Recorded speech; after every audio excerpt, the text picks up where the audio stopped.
this is the 90s, guys. In 96, when the Brazilians were really close-knit. That's why I really love Enzo Grace. Awesome guy. And I'm in there, and that's back when I'm 210. I'm pretty jacked up, because in college, that's all you can do is lift and eat. I mean, it's really not that difficult, guys. It's not a tough life. So, Enzo, for I guess shits and giggles, puts me in with this 15-year-old kid. And the kid is a white belt. I know he's a blue belt. And I see it, I'm like, why the hell am I going with this 15-year-old? I go, this guy really doesn't respect me. This 15-year-old was tapping me out every 30 seconds. I shit you not. That was the most degrading feeling. And what did I learn from that? Absolutely nothing. I was like, oh, screw him, screw this. Give me the next guy. I'll beat the next guy. So he pulls in this tall, lanky guy with glasses. I shit you not. He was an accountant. I'm like, an accountant? I'm tough. I'm out people. Wow, I'm going to get this accountant. This accountant, he was only a white belt. Schooled this shit out. Schooled. Whooped my ass senseless to where I was like, okay, I'm going to sit back with my pen and paper and just write down the moves here, because apparently I not only put my foot in my mouth, it carried into my ass. And it was really cool because Enzo saw that light, like that switch, and that was my only second goal. He saw how, like when you're scolding your dog, how it just shrugs like, I may have a great bark, but my bite is really weak. So that's when I became really humble, and that's when I was like, it became like this whole cocky attitude was gone. And it really sucked because MMA had this really a surge as you start seeing MMA guys, and you still do, and jiu-jitsu stuff. And you'll know them, they'll have the affliction shirts and stuff, and they're tough, they're internet warriors. And here's the worst thing, this is the best way I always tell my wife, alright? Do you want to be the tough guy that acts like the toughest guy in the world and get tapped by a jackass like me in a rash guard with a smile? Or you just want to be a guy who will smile when we slap hands and roll, and just get caught and then shake hands and become best friends? And what I mean by that is, me and Piet never met. We met at Naga Worlds in last year, right, babe? Last year, December? Was it 2 years ago? A year ago, 2011. Yeah, dude, December 2011 we met. Never knew each other. We're the only black belts in our weight class. Earlier, I was doing the no-gi. He was coaching, I was coaching. And for coaches, it's really exhausting. And we get up, and it was really funny because we're the only black belts in our. We had our gis on, but you didn't see us walking around with our black belts. Like, you know the ones where they put it over their shoulder, they do like the black belt strip, I call it. Like, look at me. So we didn't know. We weren't sizing anybody up. Me and him were kind of in our own world, just relaxing. And then when they called our names up, they're like, hey, Wilhelm, Flannery, and we walked up. And he was so cool. He said, finally, someone in my own weight class, in my own age bracket. And I was like, awesome. And he didn't know me. He goes, man, I cannot wait. So this is going to be an awesome role. And just with that little handshake and a smile, dude, I was so humbled. Most times when guys start looking, you get a little nervous and you get tense. You got to get in that fight.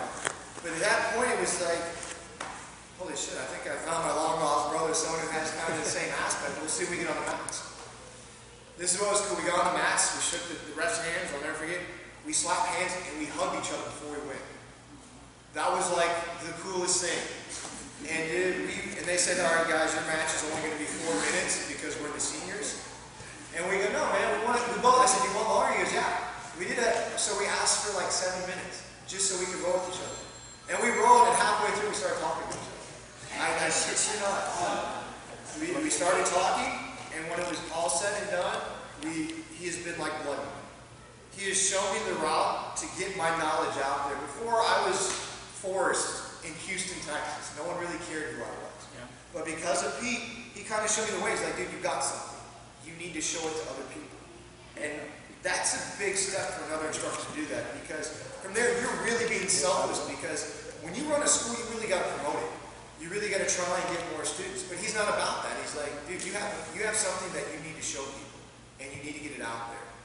So that was the biggest honor when another black belt puts everything aside, even business and potential customers. Because at the end, and sometimes you still need to make money at this. This is living. He was like, dude, I'll hook you up and get you out there. And he has been my older brother. He has shown me the way. Because at first I was like, I don't need that crap. I don't need IBJJF. You know. And then he's like, just find a way around it and get your stuff out there and be heard. And that's why it's so cool when I meet people that are just like those soul searchers, you know. We're trying to look for the perfect way, we're looking for the perfect technique. And it was really cool, and I can't stress it enough. This is the best. I've been everywhere, different countries for my birthday, and I can't think of a better way. And the seminar wasn't something, it's just something we wanted to give back to you guys for being awesome students and helping out and making us love to teach every day. This guy's excited. He'll text me like, man, one of my students caught me in this. That is awesome for a teacher. You guys don't even know how much mad respect this guy has for me. For him to text me like, my student caught me in this. He was happy he got caught, because that means you guys are learning. You're making him better, and what he's teaching is working. So like, man, I'm so proud of him, and I'm so happy for everything he does, and I'm happy for everything you guys do and inviting me to your own. I can't thank you guys enough.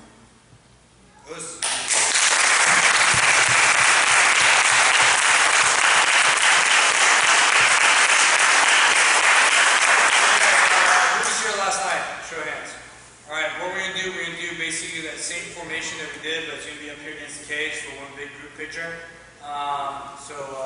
Pruitt, you said you were here. If you would, please coordinate that. After that, what we're going to do, I'm going to have the certificates.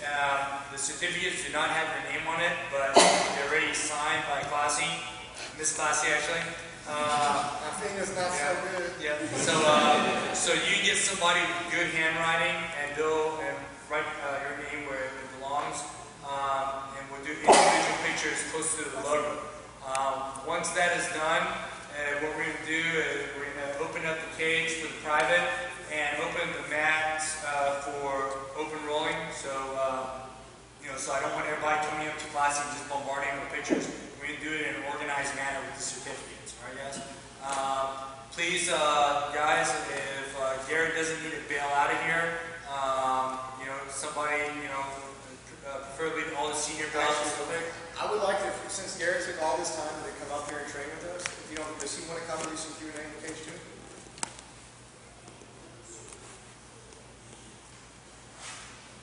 Would that be cool? If he has any questions, yeah. You know, he can come in the cage with us, only one of the translators. No, I'm serious. If he wants to come to the semi-private, because he drove a long way to be here. Or if not, he can also just roll with some guys. Whatever he wants. Sure. Rock on, man. It's all. Yeah.